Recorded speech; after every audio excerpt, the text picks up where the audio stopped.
Hey guys, it's Naomi with Naomi's Tarot.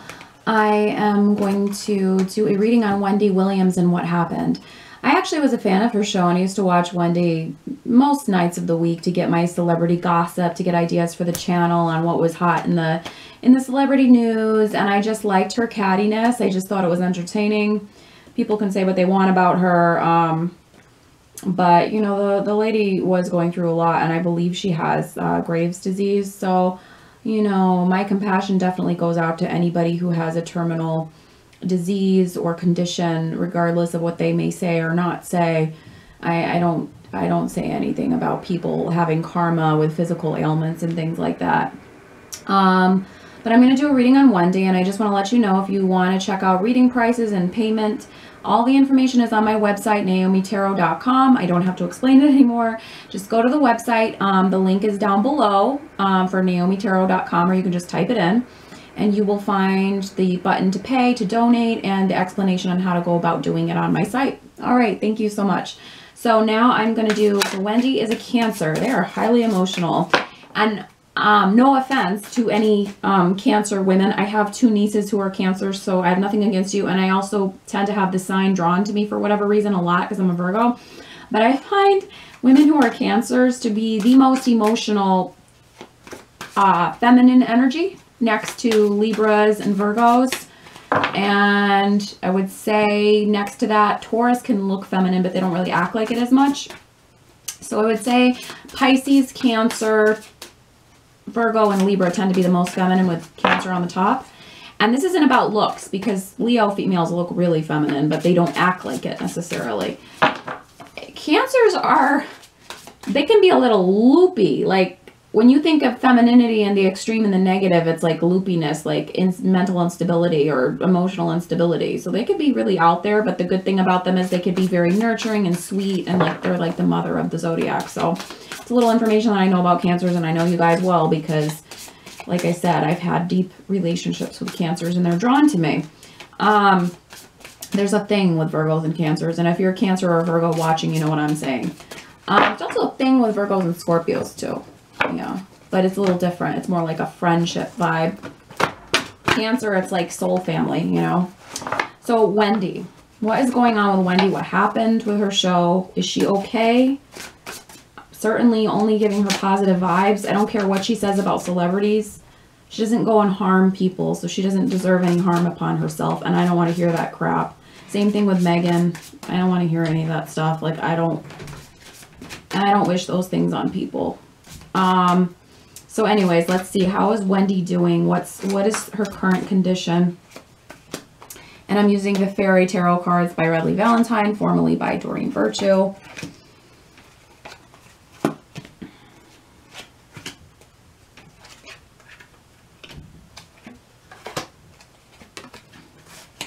I like the energy of these cards lately. I think I needed a softer energy for now, just because, you know, this time of the year can get kind of heavy. It's dark out all the time. You want something. These are like a spring card to look forward to spring. So what Wendy is doing is she's taking a very, she's taking a very tearful departure that was very difficult decision for her to make. Eight of Winter, Eight of Cups. This wasn't easy for her to decide to take a hiatus. But she knew intuitively, bottom of the deck, this was the only option. Underlying the High Priestess is the Ego card. This is the Devil card in the original tarot deck. She felt like she was the Empress on her show, but before that is the Ego. It's like pride before the fall.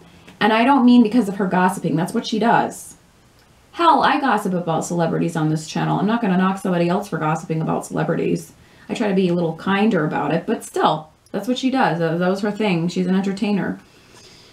So we have the Empress. I think this is how she felt about herself, but over that is the Ego card.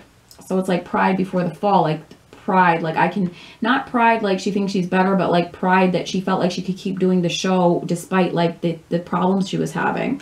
And then intuitively it came out that she just realized, I can't, I'm going to have to walk away. This is really paining me, but I have to do it. In her past, she had strength. She felt like she had the Ace of Cups. She had the support she needed to take a victory, to do a victory and go forward with the Six of Wands or Six of Spring. But currently, she's trying to stand up for herself. She's trying to be strong again. 7 of Wands, 7 of Spring. But she's struggling because this card is a little deceptive in this deck because this deck tries to be very optimistic, and I get that, and I like the energy because we need more optimism.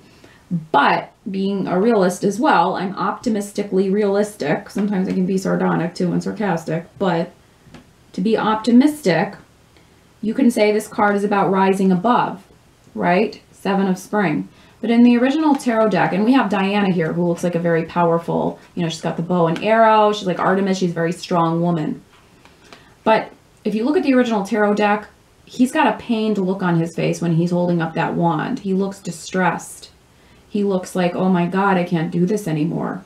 So it's like, it's standing up for yourself and being courageous, but there's pains associated with it. So she's trying to do that now.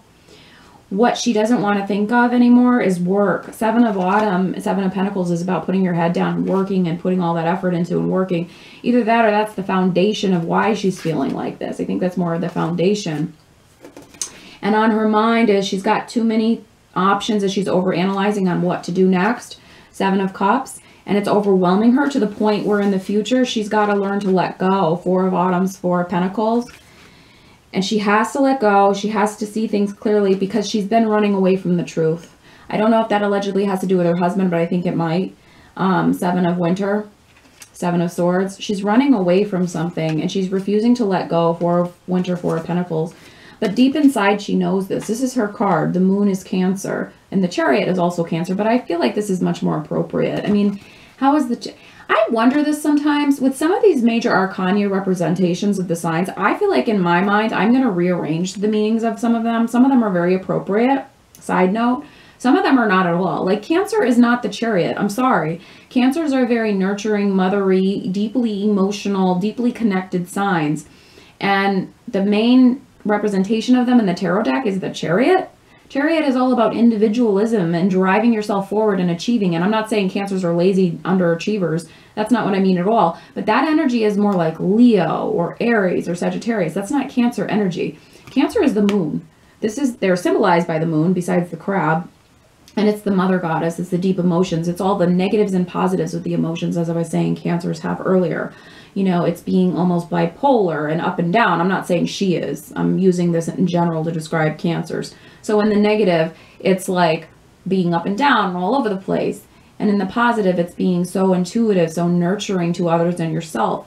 But I think this is what it's saying is she's ignoring her intuition. This person is refusing to see that they have to let go in this card. The 4 of Autumn, I think, displays it pretty well. She doesn't want to look at what she needs to do, and she's trying to run away from the problem. And I think it partially has to do that she's a little bit in denial, or has been for a long time, about what's going on with her husband, allegedly, what's going on with her health, allegedly. I know she does have Graves' disease, but what actually is going on with it?